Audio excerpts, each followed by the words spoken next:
সালামু আলাইকুম রহমতুল্লাহ। প্রাথমিক শিক্ষা অধিদপ্তর কর্তৃক প্রাথমিক স্তরের মূল্যায়নের জন্য বছরের শুরুতে মূল্যায়ন নির্দেশিকা প্রকাশিত হয়েছে। সেই মূল্যায়ন নির্দেশিকায় বলা হয়েছে কিভাবে আমরা 2026 সালের প্রাথমিক স্তরের যে প্রান্তিক মূল্যায়নগুলো হয়ে থাকে, প্রান্তিক মূল্যায়নগুলো কিভাবে করব, প্রশ্ন কাঠামো কিভাবে হবে, নাম্বার বন্টন কিভাবে হবে। আর এই বিষয়ে 1 ফেব্রুয়ারি 2026-এ একটা চিঠি ইস্যু করেছে প্রাথমিক গণশিক্ষা মন্ত্রণালয় বিদ্যালয় অধিশাখা থেকে। সেখানে বলা হয়েছে এই মূল্যায়ন নির্দেশিকা অনুযায়ী আমাদেরকে প্রথম প্রান্তিক, দ্বিতীয় প্রান্তিক এবং চূড়ান্ত মূল্যায়ন নিতে হবে এবং সেখানে প্রশ্নপত্র তৈরি করতে হবে স্ব বিদ্যালয়, আর সম্ভব না হলে পার্শ্ববর্তী একাধিক বিদ্যালয় নিয়ে প্রশ্নপত্র প্রস্তুত করতে হবে। তো যেহেতু আমাদেরকে প্রশ্নপত্র প্রস্তুত করতে হবে, তাই আমাদেরকে মূল্যায়ন নির্দেশিকাটা জানা এবং বোঝা খুবই জরুরি। তো আমি এখানে আলোচনা করব সেই মূল্যায়ন নির্দেশিকা নিয়ে। তো চলুন আমরা শুরু করি। এখানে ভূমিকাটা আমি বললাম না। মূলত এখানে মূল্যায়নের জন্য যে কতগুলো নির্দেশনা আছে সেই নির্দেশনাটা আপনারা পড়ে নিতে পারেন।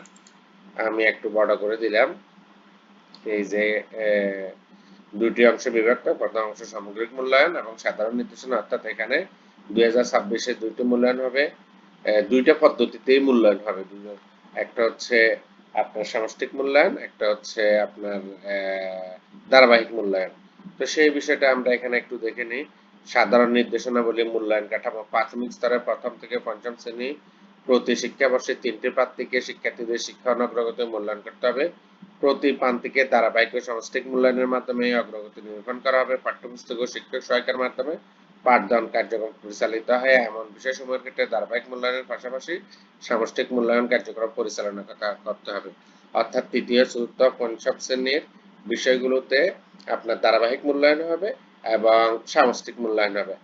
আর প্রথম শ্রেণী এবং দ্বিতীয় শ্রেণীর যে সকল বিষয় অর্থাৎ বাংলা, ইংরেজি, গণিত এই 3 বিষয়ের ধারাবাহিক মূল্যায়ন হবে। বাকি বিষয়গুলোর সামষ্টিক মূল্যায়ন ধারাবাহিক মূল্যায়ন হবে।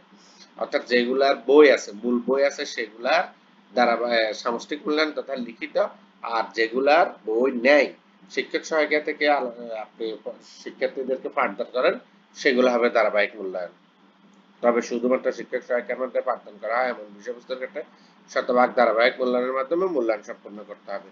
নিয়মিত শ্রেণী কার্যক্রম চলাকালীন ধারাবাহিক মূল্যায়ন, প্রতি প্রান্তিকে একবার সামষ্টিক মূল্যায়ন কার্যক্রম পরিচালনা করতে হবে। তাহলে ধারাবাহিক মূল্যায়ন হবে প্রতিদিন প্রতি শ্রেণী কার্যক্রমে, আর সামষ্টিক মূল্যায়ন হবে একটা প্রান্ত শেষে, যেটা প্রথম প্রান্তিক মূল্যায়নটা হবে আমাদের আগামী 5 মে থেকে 15 মে এর মধ্যে। প্রতি ধারাবাহিক ও সামষ্টিক মূল্যায়নের জন্য বিভিন্ন কার্যক্রমের ধরন নিচে দেখানো হলো। তো এখানে দেখতে পাচ্ছি আমরা এই যে সামষ্টিক মূল্যায়ন, এখানে আমরা দেখতে পাচ্ছি সামষ্টিক মূল্যায়নটা আমরা এখানে দেখতে পাচ্ছি। এছাড়া আমরা এখানে দেখতে পাচ্ছি যে ধারাবাহিক মূল্যায়ন সামষ্টিক প্রান্তিক মূল্যায়নের মধ্যে সামষ্টিক মূল্যায়ন এবং ধারাবাহিক মূল্যায়ন। ধারাবাহিক মূল্যায়নের মধ্যে কাজ কি? ধারাবাহিক মূল্যায়নে পাঠ্যপুস্তকের কাজ সম্পূর্ণ করা, শ্রেণী সক্রিয়তা, শ্রেণী কাজের সক্রিয়তা, ভাষা দক্ষতা, বিষয়বস্তু বোধগম্যতা এবং ক্লাস টেস্ট। অর্থাৎ তাহলে আপনি ধারাবাহিক মূল্যায়নে ক্লাস টেস্টও নিতে পারবেন। আর সামষ্টিক মূল্যায়ন হচ্ছে লিখিত, যেটা লিখিতভাবে নেবেন প্রান্তিক শেষে।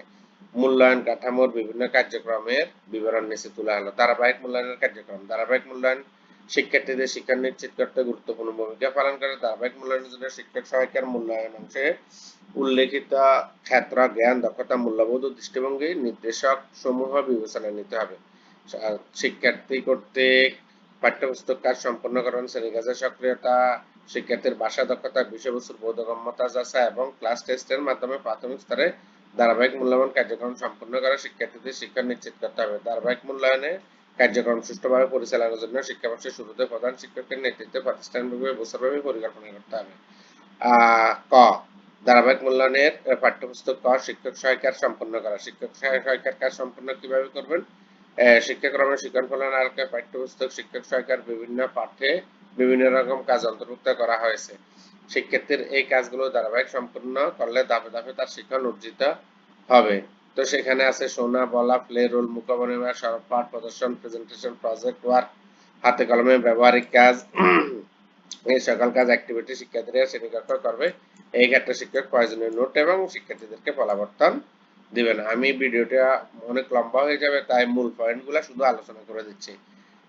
কোনো শিক্ষার্থী পাঠ্যপুস্তকের কাজ সম্পন্ন না করলে পরবর্তী সময় তাকে দিয়ে কাজগুলো সম্পন্ন করাতে হবে। শ্রেণী কাজের সক্রিয়তা আপনি কিভাবে যাচাই করবেন? সেজন্য শিক্ষার্থী শ্রেণীকক্ষে পাঠ সংশ্লিষ্ট প্রশ্ন করে, শিক্ষকের প্রশ্নের উত্তর প্রদানে আগ্রহী হয়, শিক্ষকের নির্দেশনা অনুসারে শ্রেণী কাজ শুরু ও সম্পন্ন করে, শিক্ষার্থীর নির্দেশনা মতো একক জোড়ায় দলগত কাজে আগ্রহের সাথে অংশগ্রহণ করে, পারস্পরিক সহযোগিতার মাধ্যমে কাজ সম্পন্ন করে, বাড়ির কাজ দেওয়া হলে তা যথাসময়ে সম্পন্ন করে, মুখ বিনিময়ে রোল প্লে করে থাকে। ভাষা দক্ষতার ক্ষেত্রে আপনি শিক্ষার্থীদের বাংলা, ইংরেজি ভাষা 4টি দক্ষতা শোনা, বলা, পড়া, লেখা সবগুলো অনুশীলন করাতে হবে। গণিত, বিজ্ঞান এবং বাংলাদেশের বিশ্ব পরিচয়, ধর্মশিক্ষা, শিল্পকলা, শারীরিক, মানসিক স্বাস্থ্য শিক্ষা এই সকল বিষয়ে শিক্ষার্থীদের বোধগম্যতা মূল্যায়ন করতে পারবেন। অর্থাৎ শিক্ষার্থীরা বুঝতে পারছে কিনা সেই বিষয়টা দেখবেন। শিক্ষার্থীর ভাষা দক্ষতা এবং বোধগম্যতার উন্নয়ন পর্যায়ে পর্যবেক্ষণ করে নোট নিতে হবে এবং প্রয়োজনীয় পরিবর্তন দিতে হবে। শিক্ষার্থীদের ভাষা দক্ষতা বোধগম্যতা কিভাবে মূল্যায়ন করতে হবে তার বিষয়ভিত্তিক পরিশিষ্ট অংশে আলোচনা করা হয়েছে। আচ্ছা, ক্লাস টেস্ট। এই যে ধারাবাহিক মূল্যায়নের একটা গুরুত্বপূর্ণ বিষয় হচ্ছে ক্লাস টেস্ট। আপনি অধ্যায় শেষে বা পাঠ শেষে ক্লাস টেস্ট নিতে পারেন। পাঠ্যপুস্তক আছে এমন বিষয়সমূহের ক্ষেত্রে শিক্ষক প্রতিপ্রান্তিকে ওই প্রান্তিকের জন্য নির্ধারিত অর্জন উপযোগ্য যোগ্যতা শিক্ষণ ফলের আলোকে কমপক্ষে 2টি ক্লাস টেস্ট নেবেন। কমপক্ষে 2টি ক্লাস টেস্ট নেবেন। শুধুমাত্র শিক্ষক সহায়কের মাধ্যমে পাঠদান করা হয় এমন বিষয়সমূহের ক্ষেত্রে কমপক্ষে 1টি ক্লাস টেস্ট নেওয়া যেতে পারে। লিখিত মৌখিক ব্যবহারিক কাজ বা প্রযোজ্য ক্ষেত্রে পারফরমেন্সের সমন্বয়ে ক্লাস টেস্ট নেবেন। তো ক্লাস টেস্টটা শুধু যে লিখিত হবে সেই কথাও নয়, সেটা মৌখিক হতে পারে, ব্যবহারিক হতে পারে কাজ, বা আপনার পর্যবেক্ষণের মাধ্যমে হতে পারে। একাধিক ক্লাস টেস্ট নেওয়ার ক্ষেত্রে গড় নাম্বার বিবেচনা করতে হবে। আপনার যে ধারাবাহিক মূল্যায়নের নাম্বার যত, আপনি সেটাকে গড় করে ফেলবেন মোট ক্লাস টেস্টের উপরে। সামষ্টিক মূল্যায়নের কার্যক্রম। পাঠ্যপুস্তক আছে এমন বিষয়সমূহের ক্ষেত্রে প্রান্তিক শেষে প্রথম ও দ্বিতীয় শ্রেণীতে 50 নম্বরের, আবার বলতেছি আমি এটা, প্রথম ও দ্বিতীয় শ্রেণীতে যে সকল বিষয়ের বই আছে, পাঠ্যপুস্তক আছে, সেগুলোতে 50 নম্বরের সামষ্টিক মূল্যায়ন, এবং তৃতীয় থেকে পঞ্চম শ্রেণীতে 70 নম্বরের সামষ্টিক মূল্যায়ন অনুষ্ঠিত হবে। প্রথম থেকে পঞ্চম শ্রেণী পর্যন্ত বিষয়ভিত্তিক সামষ্টিক মূল্যায়ন প্রশ্ন কাঠামো ও নম্বর বন্টন পরবর্তী অংশে আলোচনা করা হয়েছে, যেটা পরে দেয়া আছে। এর লিখিত পরীক্ষা। সামষ্টিক মূল্যায়নের প্রথম ও দ্বিতীয় শ্রেণীর বিষয়ভিত্তিক লিখিত পরীক্ষা অনুষ্ঠিত হবে। লিখিত পরীক্ষার ক্ষেত্রে প্রশ্নপত্র উত্তর প্রদানের ব্যবস্থা করতে হবে। উত্তরপত্র মূল্যায়ন তথ্য সংরক্ষণ শিক্ষার্থীদের প্রদর্শনমূলক শিক্ষক প্রমাণক হিসাবে তা সংরক্ষণ করবেন। আসেন শ্রেণীভিত্তিক শ্রেণী ও বিষয়ভিত্তিক নম্বর বন্টন। এই যে আমাদের যে পরীক্ষাটা নেব সেটার নম্বর বন্টনটা আমরা দেখে নিই। শ্রেণীভিত্তিক মূল্যায়নের শতকরা হার। প্রথম ও দ্বিতীয় শ্রেণীর পাঠ্যপুস্তক ও শিক্ষক সহায়িকা শতকরা হার 50%, অর্থাৎ 50%। আর এটা নিয়মিত শ্রেণী কার্যক্রমের ধারাবাহিক মূল্যায়ন হবে। আর সামষ্টিক মূল্যায়ন হবে প্রান্ত শেষে, ঠিক আছে, 50%। তৃতীয়, চতুর্থ, পঞ্চম শ্রেণীর পাঠ্যপুস্তক শিক্ষক সহায়িকাতে ধারাবাহিক মূল্যায়ন হবে 30%, আর সামষ্টিক মূল্যায়ন হবে 70%।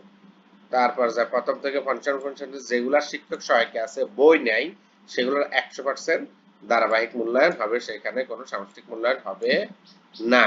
যেমন প্রথম শ্রেণীতে শিল্পকলা, তারপরে যা আছে আপনার শারীরিক ও মানসিক স্বাস্থ্য, এই বিষয়গুলাই আমরা এখানে নিচে দেখবো। এটা বিষয়ভিত্তিক নম্বর বন্টন। বিভিন্ন শ্রেণীতে বিষয়ভিত্তিক ধারাবাহিক ও সামষ্টিক মূল্যায়নের নম্বর এবং সময় বন্টন নিচে তুলে ধরা হয়েছে। সেখানে আমরা দেখি যে সকল বিষয়ের মোট 100 নম্বর মূল্যায়ন হবে। যে সকল বিষয় পাঠ্যপুস্তক নেই, শুধু শিক্ষক সহায়িকার ভিত্তিতে পাঠদান হয়, সেই সকল বিষয় 50 নম্বর মূল্যায়ন হবে। তো আমরা এখানে যদি লক্ষ্য করি তাহলে দেখতে পাচ্ছি এইদিকে শ্রেণী দেওয়া আছে প্রথম ও দ্বিতীয় শ্রেণী। বাংলা প্রথম ও দ্বিতীয় শ্রেণীর বাংলা ধারাবাহিক 50, সামষ্টিক 50, মোট 100, সময় 1 ঘন্টা। সামষ্টিক মূল্যায়নের জন্য 1 ঘন্টা, আর ধারাবাহিক মূল্যায়নের জন্য নিয়মিত শ্রেণী কার্যক্রম চলাকালে শিক্ষকের সুবিধা মতো কাজ করবেন। এই যে এখানে দেখতে পাচ্ছেন ইংরেজিতে 50 ধারাবাহিক, 50 সামষ্টিক, গণিতে 50 ধারাবাহিক, 50 সামষ্টিক, 100। প্রথম এবং দ্বিতীয় শ্রেণীর সামাজিক বিজ্ঞান, ধর্মশিক্ষা, শিল্পকলা, শারীরিক ও মানসিক স্বাস্থ্য, এই 4টা বিষয়ের কোনো বই নেই, সরাসরি পাঠ্যপুস্তক নেই। এই কারণে এগুলা পুরোটাই 50 নাম্বার করে হবে আপনার ধারাবাহিক মূল্যায়ন। এখানে কোনো সামষ্টিক মূল্যায়ন নেই, এখানে সর্বমোট নাম্বার হবে 50। তো প্রথম এবং দ্বিতীয় শ্রেণীতে সর্বমোট 500 নাম্বারের পরীক্ষা হবে। আপনার এর মধ্যে 150 হচ্ছে ধারাবাহিক, আর 350 হচ্ছে আপনার 150 হচ্ছে সামষ্টিক, আর 350 হচ্ছে ধারাবাহিক মূল্যায়ন। অর্থাৎ প্রথম এবং দ্বিতীয় শ্রেণীতে মূলত ধারাবাহিক মূল্যায়নের উপরে জোর দেওয়া হয়েছে। আপনার এবার আসেন তৃতীয়, চতুর্থ এবং পঞ্চম শ্রেণী। এখানে 30 নাম্বার হচ্ছে ধারাবাহিক মূল্যায়ন এবং 70 নাম্বার হচ্ছে সামষ্টিক মূল্যায়ন। এখানে তৃতীয়, চতুর্থ এবং পঞ্চম শ্রেণীর 6টা বইয়ের পাঠ্যপুস্তক আছে। বাংলা, ইংরেজি, গণিত, বাংলাদেশের বিশ্ববিদ্যালয়, বিজ্ঞান, ধর্মশিক্ষা। এইগুলাতে 30% অর্থাৎ 30 নাম্বার হচ্ছে ধারাবাহিক মূল্যায়ন, আর 70% বা 70 নাম্বার হচ্ছে সামষ্টিক মূল্যায়ন। আর এগুলার সময় হচ্ছে 2 ঘন্টা 30 মিনিট করে, আর নাম্বার হচ্ছে 100। এছাড়া তৃতীয়, চতুর্থ, পঞ্চম শ্রেণীতে শিল্পকলা ও শারীরিক মানসিক স্বাস্থ্য এই বিষয়গুলার আপনার কোনো পাঠ্যপুস্তক নাই, এগুলা ধারাবাহিক মূল্যায়ন হবে এবং এখানে কোনো সামষ্টিক মূল্যায়ন হবে না। এখানে মোট নাম্বার হচ্ছে 150 করে, সর্বমোট 700 নম্বরের পরীক্ষা হবে। তৃতীয়, চতুর্থ, পঞ্চম শ্রেণীতে সর্বমোট 700 নম্বরের পরীক্ষা হবে। তো এরপরে যায় ধারাবাহিক মূল্যায়নের ক্ষেত্র, বা আমরা যদি দেখি ধারাবাহিক মূল্যায়নের ক্ষেত্র নম্বর বন্টন, আপনি কিভাবে ধারাবাহিক মূল্যায়নটা করবেন। তো সেখানে দেখছি প্রথম ও দ্বিতীয় শ্রেণীতে বাংলা, ইংরেজি, গণিতে আপনার পাঠ্যপুস্তক, এখানে যেহেতু 50 নম্বরের ধারাবাহিক মূল্যায়ন হবে, ধারাবাহিক মূল্যায়নের নাম্বার হচ্ছে 50। এই যে আপনি এখানে সর্বমোট 50 দেখেন, এই যে এখানে দেখে দিলাম আমি সর্বমোট 50। তো এখানে 50 নম্বরের বন্টনটা কিভাবে হবে। বাংলা, ইংরেজি, গণিত প্রতিটা বিষয়ে পাঠ্যপুস্তক শিক্ষক সহায়িকার কাজ সম্পূর্ণ করা 20, শিক্ষক সহায়িকার কাজে সম্পূর্ণ করা 20। আর কিভাবে সহায়তা করবে সেটা আমি এখানে উপরে দেখিয়েছি। এই যে এখানে এই যে পাঠ্যপুস্তক শিক্ষক সহায়িকার কাজে সম্পূর্ণ করা, একে কিভাবে সম্পূর্ণ করবে, এইভাবে এটা লিখবে। এই যে এখানে আমি বলে দিয়েছি যে আপনাকে সরব পাঠ, প্রদর্শন, প্রেজেন্টেশন, প্রজেক্টর ওয়ার্ক, হাতে কলমে ব্যবহারিক কাজ, প্লে রোল, শোনা বলা, এগুলোর মাধ্যমে আপনার কাজগুলা করবে। ঠিক আছে। তারপরে যা আসেন শ্রেণী সক্রিয়তা, সেটা উপরে আলোচনা করা হয়েছে 5 নাম্বার, ভাষা দক্ষতা 5 নাম্বার, ক্লাস টেস্ট 20 নাম্বার, মোট 50 নাম্বার।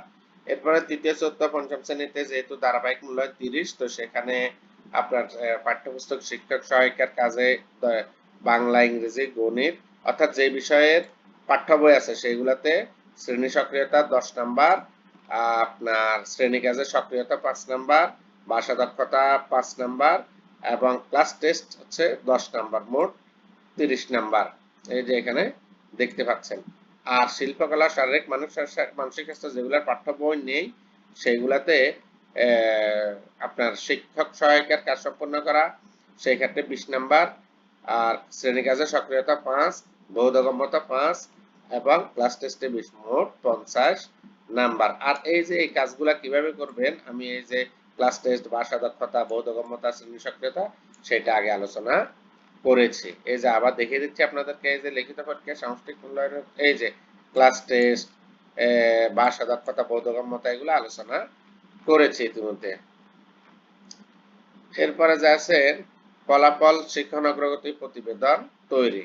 তো এগুলা মূল্যায়নের তথ্য সংরক্ষণ, শিক্ষণ অগ্রগতি প্রতিবেদন তৈরি করতে হবে, মূল্যায়নের তথ্য ছক সংরক্ষণ। এই যে এখানে আসলে আপনি দেখবেন যে মূল্যায়নের তথ্য ছক সংরক্ষণ করতে হবে আপনাকে।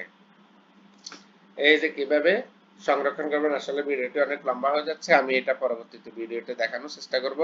তো মূলত আপনারা এইভাবে মূল্যায়নটা করবেন এবং মূল্যায়ন করে রেকর্ড সংরক্ষণ করবেন। এছাড়া আপনারা যাদের হাতে যদি প্রধান শিক্ষকদেরকে নির্দেশনা দেওয়া হয়েছে, এই মূল্যায়ন নির্দেশিকাটি প্রিন্ট করে রেখে সকল শিক্ষককে দেওয়ার জন্য আপনারা সেখান থেকে দেখে নিতে পারেন, তাহলে আপনারা প্রশ্ন কাঠামো অনুযায়ী প্রশ্ন করতে পারবেন। তো এই ছিল আমার ভিডিও। আমার ভিডিওটি যদি ভালো লাগে অবশ্যই লাইক, শেয়ার, কমেন্টস করবেন। সবাইকে ধন্যবাদ। আসসালামু আলাইকুম ওয়া রাহমাতুল্লাহ।